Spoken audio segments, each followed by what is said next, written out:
Bismillahirrahmanirrahim. Assalamualaikum warahmatullahi wabarakatuh.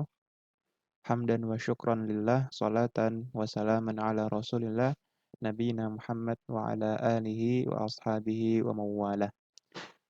Alhamdulillah, puji dan syukur kepada Allah Subhanahu wa taala yang masih memberikan kita banyak sekali nikmat, nikmat kesehatan, nikmat kesempatan sehingga kita bisa bersama-sama kembali dipertemukan di video ini untuk sama-sama menyimak tentang pelajaran fikih dalam bab sholat Jumat. Kemarin sudah kita bahas tentang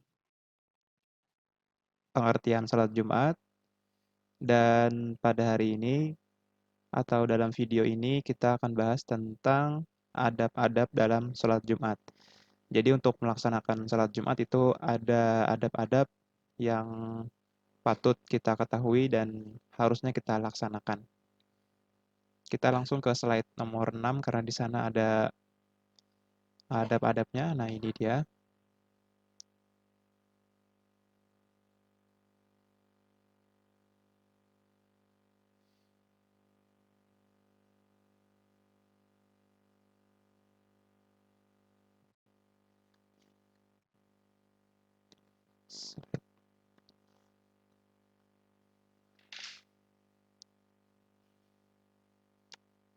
Ini materi pelajaran kemarin dan ini adabnya.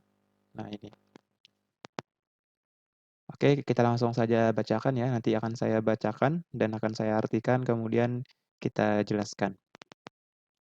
Al-adabu was-sunanu li sholatil jum'ati. Adapun ini adalah adab-adab dan sunnah-sunnah terhadap pelaksanaan salat Jumat. Yang pertama, ghuslul janabati. Artinya adalah mandi besar. Nah, mandi besar di sini adalah mandi janabat yang artinya kita membersihkan diri dulu dari ujung rambut sampai ujung kaki untuk melaksanakan salat Jumat sebagaimana tata caranya sudah kita pelajari ya di semester kemarin. Kemudian yang kedua, at-tajammulu bi ayyal basa ahsanat thiyabi ala ahsani halin nadhafatan wazinatan. Yang kedua, at-tajammulu. At-tajammulu ini artinya berindah-indah atau rapi-rapi dari pakaian, kemudian peci, baik mengenakan sarung atau celana atau jubah atau gamis. Artinya dia harus memakai sebaik-baik pakaian yang dia miliki. Bahkan kita sangat dianjurkan untuk memperbagus pakaian dan kalau bisa itu mengenakan pakaian termahal yang pernah kita miliki. Karena kalau mahal biasanya bagus. Nah, agar apa? Ala ahsani halin nadhafatan wa zinatan. Dalam keadaan sebagus-bagusnya keadaan, baik keadaan itu bersih dan juga zinatan, rapi, berhias. Nah, itu ya. Jadi yang pertama tadi mandi besar, kemudian yang kedua adalah berindah-indah dalam pakaian, pakaian yang bagus, jangan pakaian yang sembarangan.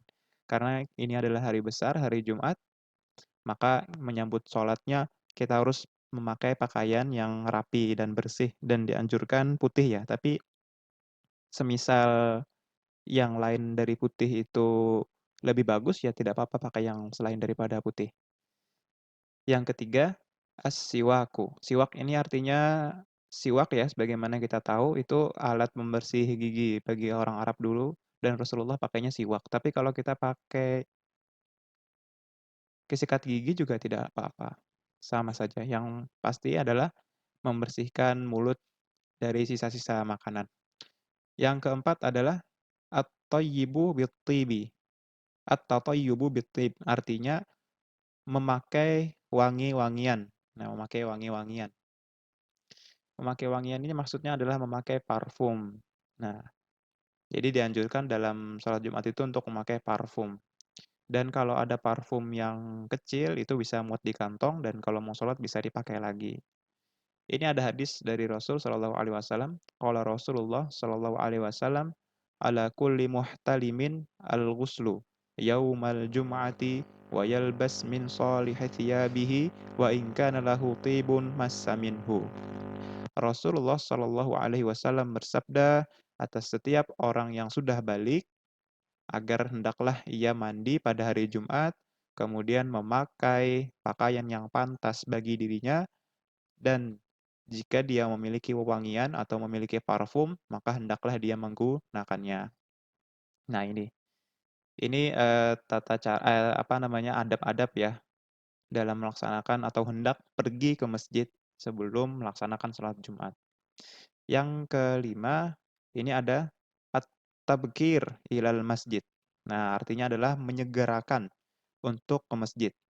Yundabu tak yundabu at-tabkiru ila salatil jum'ati li ghairil imami li fadlin fihi.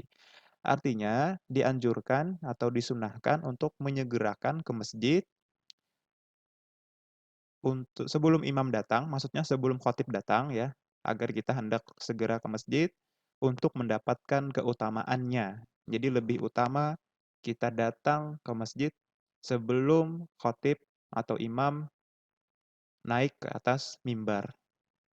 Ada hadis wa an Abi Hurairah radhiyallahu anna Rasulullah sallallahu alaihi wasallam qala man igtasala yaumal jum'ati ghuslal janabati thumma roha faka'annama qarraba badanatan wa man roha fis sa'ati tsaniyah faka'annama qarraba baqaratan wa man roha fis sa'ati tsalitsah faka'annama qarraba kabsyan aqrana wa man roha fis sa'ati rabi'ah faka'annama qarraba dajajah wa man roha fis sa'atil khamisah faka'annama qarraba baydah fa idza kharajal imamu hadaratil malaikatu yastami'una dzikra. Nah, artinya Rasul Shallallahu Alaihi Wasallam berkata, barang siapa yang mandi ketika hari Jumat, kemudian dia pergi ke masjid dalam awal waktu, maka dia mendapat keutamaan seperti berkurban dengan onta. Apabila waktunya mepet, maka seperti berkurban sapi. Kemudian orang-orang yang setelahnya itu berkurban dengan binatang yang lebih rendah seperti ayam ataupun telur. Nah, ketika imam atau khatib sudah naik ke atas mimbar, maka malaikat pun juga ikut mendengarkan khutbah tersebut. Nah, ini hadis tentang mengapa kita harus menyegerakan datang ke masjid ketika hendak melaksanakan sholat Jumat. Yang keenam, sholatut tanaful wa tahiyatul masjid. Nah, ini artinya adalah sholat sunnah dan tahiyat masjid. Disunahkan untuk melakukan sholat sunnah selama imam belum naik ke atas mimbar. Nah, apakah boleh melaksanakan sholat sunnah ketika khotib naik ke atas mimbar? Diperbolehkan dalam catatan sholat tahiyatul masjid saja. Sedangkan sholat sunat yang lain tidak diperbolehkan. Kecuali ketika kita hadir misalkan di masjid dan ketika itu khutbah sudah hendak berakhir, maka kita tidak disunahkan lagi sholat sunnah apapun, karena ketika itu sholat Jumat hendak didirikan. Kemudian kita lanjut. Nah, ini dari Abi Hurairah radhiyallahu an, Nabi Shallallahu alaihi wasallam bersabda, "Man iktasala tsumma atal jum'ah fa shalla ma qaddara lahu tsumma ansata hatta yafrugha min khutbati tsumma yusalla ma'ahu ghufira lahu ma bainahu wa bainal jum'atil ukhra wa fadla thalathati ayyam."